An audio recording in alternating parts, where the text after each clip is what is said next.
আছে 215 21%, ওখানে আছে 24.55% ব্যাকআপ টর্ক।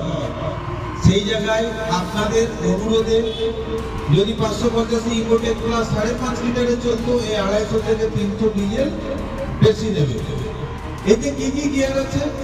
এখন সিঙ্গেল ক্লাচের 4 হুইল আসছে 14 সামনে 9.5 20তে, এরপরে আসবে 16 আসবে, 11 20তে আসবে। এখন সিঙ্গেল ক্লাচ আসছে, ডুয়েল ক্লাচ আসবে।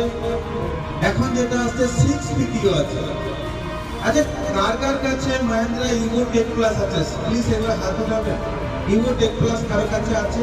মহিন্দ্রা 585 কার কাছে আছে? আমরা যারা এনারা আছি 585 আছে। আর কারো কাছে নেই। একটা হচ্ছে 540 540 তো 540 ইটাতে প্রথমটা